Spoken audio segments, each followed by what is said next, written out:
सध्याच्या घडीची सर्वात मोठी बातमी येत आहे ती जालना टोलनाक्यावरनं। जालना टोलनाका येथे गोळीबाराची घटना घडलेली आहे। स्कोडा या गाडीतून आलेल्या 4 जणांनी एका रस्त्याने चालत्या व्यक्तीवर गोळीबार केल्याची घटना घडलेली आहे। या घटनेची माहिती मिळताच पोलीस प्रशासनामार्फत additional SP Ayush नौपानी, DySP Anand Kulkarni आणि प्रोबेशनल डीवायएसपी करिश्मा चौधरी हे घटनास्थळी दाखल झालेले आहे। पोलिसांचा फौजफाटा देखील इथं दाखल झालेला आहे। घटनेची शहानिशा केली जात आहे आणि टोलनाक्यावरील जे कॅमेरे आहे त्याच्या डीआरची तपासणी केली जात आहे। तर आपण जाणून घेऊया पुढची माहिती ॲडिशनल एसपी आयुष नौपानी यांच्याकडनं। सध्या आपल्यासोबत आहेत additional SP Ayush Naupani sir. Sir नेमकं काय प्रकरण आहे? इथे आपले नागेवाडी टोल जवळ चंदनजिरा पोलीस स्टेशनच्या हद्दीमध्ये एक फायरिंगची इन्सिडेंट झालेला आहे। त्यामधला जे विक्टिम आहे तो मुंबईचा राहणारा आहे आणि जे फायरिंग करणारे लोक आहे ते यांचे नातेवाईक आहे, साळू आहे। त्यांचा काही जुना फॅमिलीचा वाद होता आणि ते यांचे पाठीमागे मुंबईतून आले आणि इथे यांचे काही झटापटी झाली आणि त्यानंतर फायरिंग झालं। तो विक्टिम जे आहे ते सध्या डेंजरचे बाहेर आहे। त्यांना गोली फक्त टच करून निघली आणि त्यांनी हे जे आरोपी आहे यांना आयडेंटिफाई केलं आहे। 4 पैकी 3 आरोपी आयडेंटिफाई झाले आहे। आपण त्यांचे मागे आहोत, त्यांना लवकरात लवकर अटक करू। कारण आता यांचे काही फॅमिली डिस्प्यूट होता जुना, तर असं सांगत आहे प्रेमा फेसी।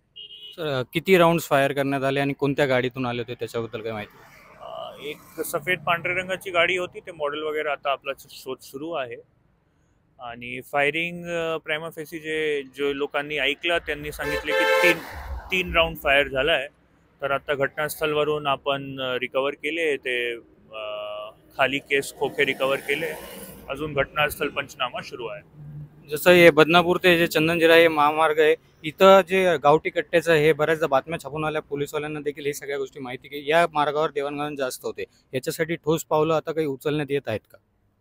नाही, पण हे जे प्रकरण झालं याच्यामध्ये आरोपी आणि फिर्यादी हे सगळे मुंबईचे आहे। हे आपले रेकॉर्डवरचे नाही, जालना जिल्ह्याचे बाहेरचे आहे सगळे।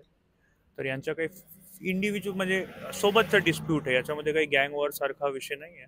आणि कट्टेबद्दल आपली मोहीम कंटिन्यूअस आहे इलेक्शन काळात पण, आणि त्याच्या अगोदर पण आपण बरेच वेपन्स रिकवर केले आहेत। धन्यवाद सर।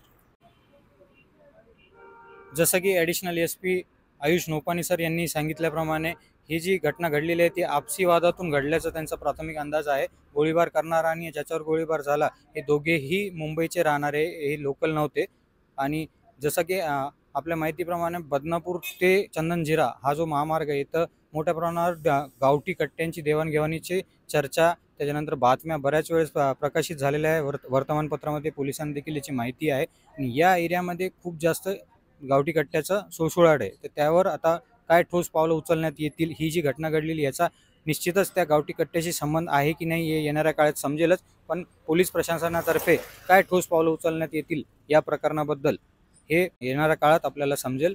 तर मी अनुप राठी, आपण पाहतात पार्श्वमी डिजिटल।